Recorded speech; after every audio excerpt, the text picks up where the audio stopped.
L'attente est enfin terminée. Les collectionneurs peuvent enfin mettre la main sur une version abordable du casque de Jango Fett, et ce, sans avoir à vendre un rein sur le marché noir de Cabinot. Petite surprise toutefois, il ne provient pas de l'entreprise à laquelle on s'attendait. Mon nom est Dominique alias Lord Doom, et vous regardez Star Wars Artifacts.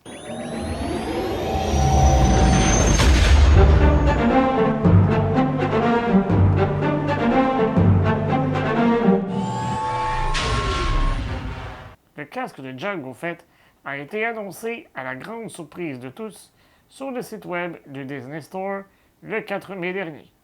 À l'origine, proposé en précommande, il est désormais disponible en ligne ainsi que dans les deux parcs Galaxy's Edge. Il est en vente au Den of Antiquities de mon bon ami Doc Ondar au prix de 150 $ US. Prêt? C'est parti pour la revue. La boîte reprend le concept utilisé depuis l'ouverture des parcs avec un design qui évoque un caisson tout droit sorti de l'univers Star Wars.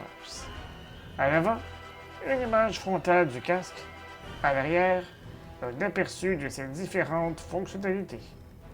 Sobre, efficace et suffisamment immersif pour nous donner l'impression de recevoir un colis directement de la galaxie lointaine, très lointaine. À première vue, le casque semble assez fidèle à celui aperçu dans l'Attaque des Clones. Mais en regardant de plus près et en activant votre mode fan pointilleux, quelques différences apparaissent. Le bleu aurait mérité d'être légèrement plus pâle et les deux bandes noires auraient dû être plus rapprochées de la bande bleue au-dessus de la visière.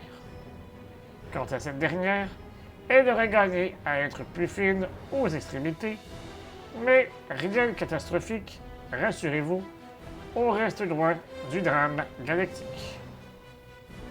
Puisqu'on parle de la visière, elle est suffisamment teintée pour masquer le visage de son porteur, contrairement au casque de Bausch dont je vous ai déjà parlé. Oui, celui qui laisse deviner votre identité plus facilement qu'un Jedi sans capuche. On note ici et là quelques égratignures et j'insiste sur quelques. Mais elle reste discrète, peut-être même un peu trop.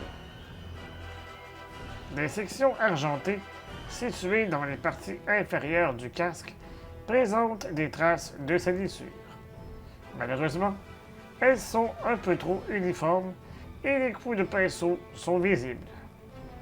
Le dessus du casque, en revanche, bénéficie d'une peinture argentée avec une finition métal brossé plutôt réussie.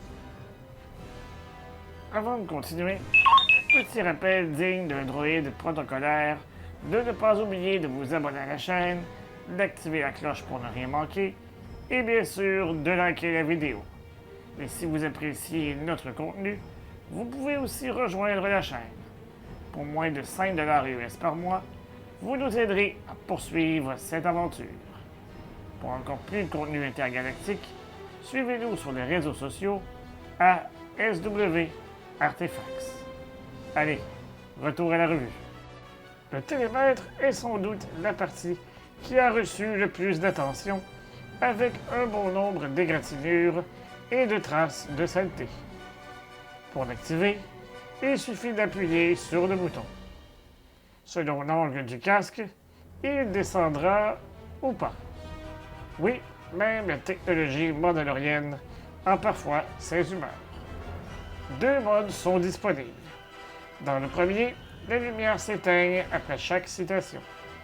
Dans le second, elle reste allumée. Les lumières rouges à l'avant sont statiques, tandis que celle à l'arrière du télémètre peut passer du bleu au vert puis au rouge.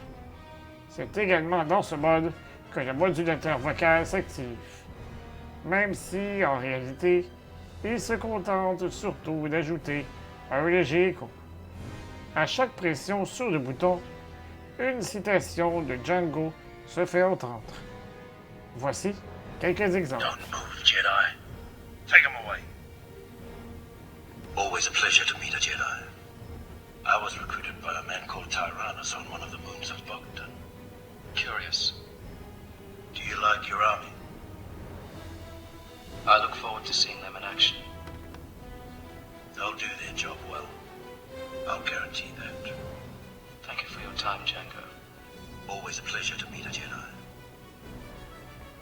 Well, we won't be seeing him again. I'm just a simple man trying to make my way in the universe. L'intérieur du casque rappelle étrangement celui de la gamme Hasbro.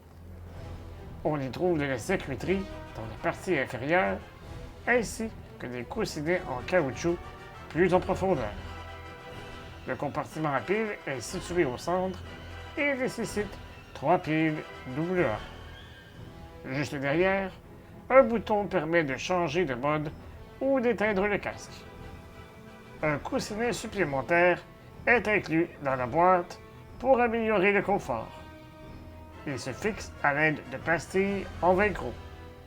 Simple et efficace. Dans l'ensemble, je qualifierais le casque de Jango Fett version Disney d'acceptable. On aurait pu espérer une finition de meilleure qualité, surtout compte tenu des nombreux casques de qualité que nous avons obtenus par le passé. Selon yakface.com, une version Hasbro de la Black Series serait actuellement en préparation. Je vous conseille donc d'attendre de voir ma vidéo comparative avant de prendre une décision. Patience, jeune Padawan. Maintenant, j'aimerais connaître votre avis sur ce casque de Jango Fett. Allez-vous suivre mon conseil et attendre la version de la Black Series avant de faire votre choix? Dites-moi tout dans les commentaires. On se retrouve prochainement pour une nouvelle vidéo. Et d'ici là, je vous dis à bientôt et que la force soit avec vous. À tout jamais.